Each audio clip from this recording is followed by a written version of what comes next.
Olá, pessoas. A gente aqui é do Correio de Atibaia e a gente veio para falar sobre o que foi esse ano de 2023 na cobertura esportiva, né? A gente é um jornal que tem algum tempo e cada ano que passa a gente tenta cobrir mais esportes, mais jogos de futebol também.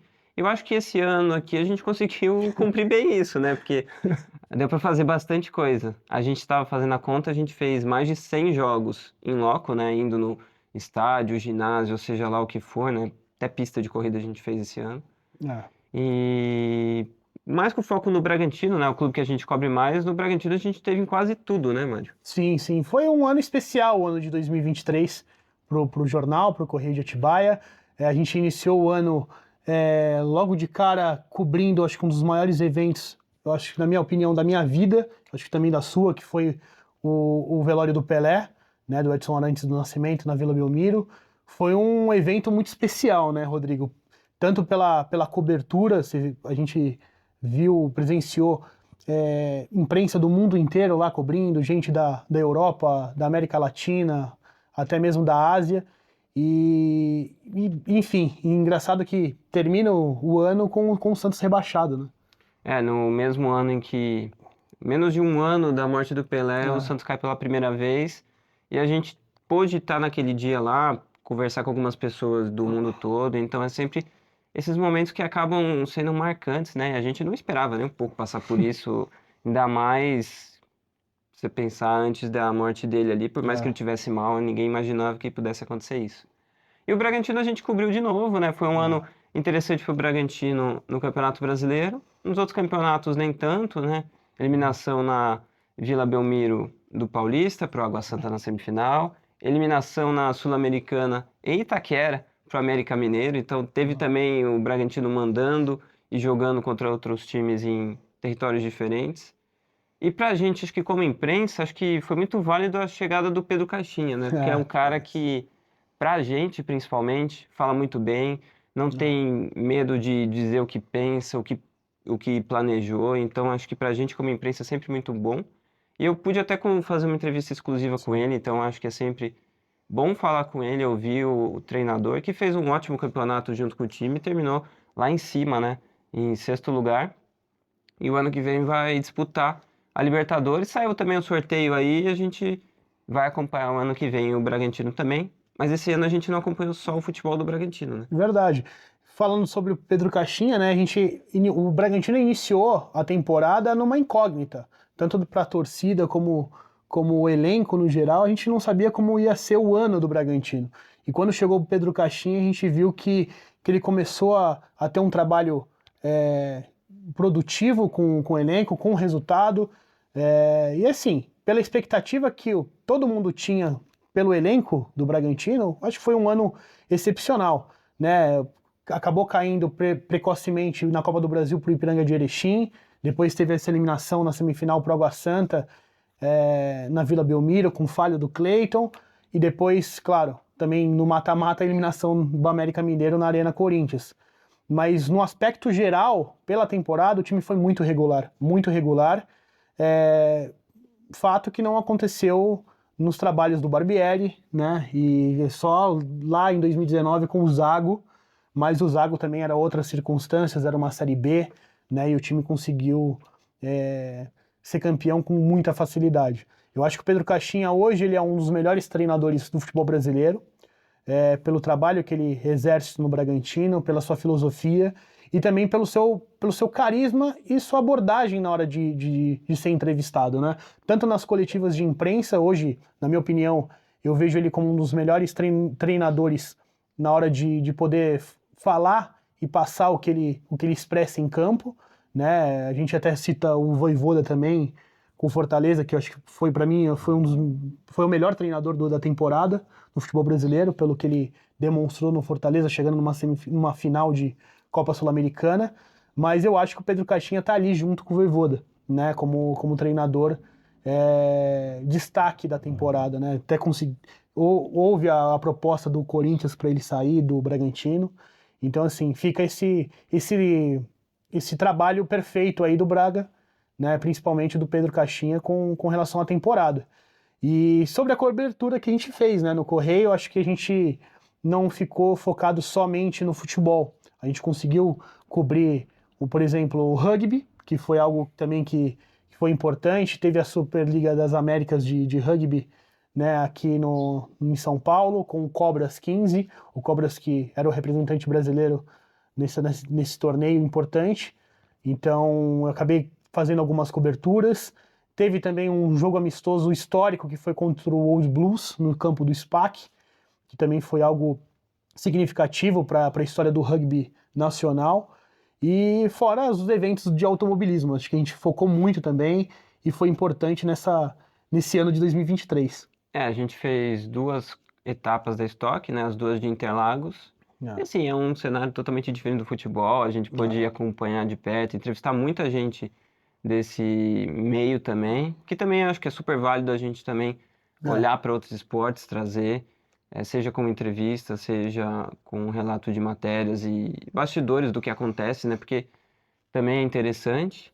E fora isso, a gente também conseguiu fazer, seja na parte do futebol, a gente também pegou bastante futebol feminino. A gente fez brasileiro primeira e segunda divisão, as finais, Ladies Cup, a gente fez Paulista e até a Copinha agora no fim do ano, né?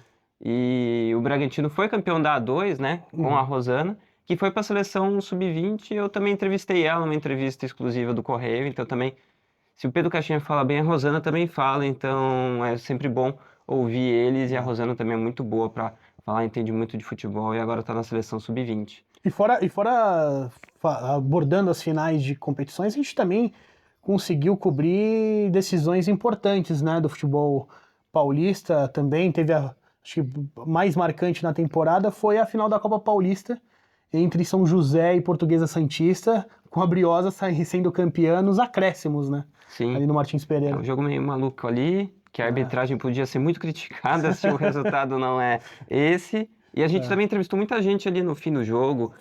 Então também foi importante por causa disso. Mas a gente fez final de Paulista, a Água Santa e Palmeiras. A gente fez final de Copa do Brasil, São Paulo e Flamengo. E a gente fez final da Libertadores também. Então é um ano que teve muita coisa interessante. Fora aquelas coisas que a gente não imaginava que a gente ia fazer, né? A gente entrevistou até um japonês no começo do ano, né? O time do Bragantino tinha o Kozei, que era um japonês que jogou pelo clube ali. A gente entrevistou ele também. Então, assim, é um ano bem marcante, assim, acho que por vários motivos. E acho que a gente conseguiu fazer um trabalho interessante. E espero poder fazer mais coisas no ano que vem, né? Trazer talvez mais vídeos. Às vezes a gente faz mais vídeos, às vezes mais texto, vai depender do tema. Mas acho que é sempre importante não só fazer, mas estar nos lugares onde acontece para a gente poder fazer melhor e ter uma visão melhor da coisa e poder trazer um conteúdo melhor também. Porque de casa dá para fazer, mas acho que vai faltar detalhe, vai faltar um aprofundamento que a gente consegue ter estando nos lugares. E a questão, por exemplo, da experiência, né? Acho que pra gente foi marcante no início do ano, logo o caso do velório do Pelé, mas assim, na minha opinião, foi um ano recheado de eventos porque a gente acabou cobrindo, né?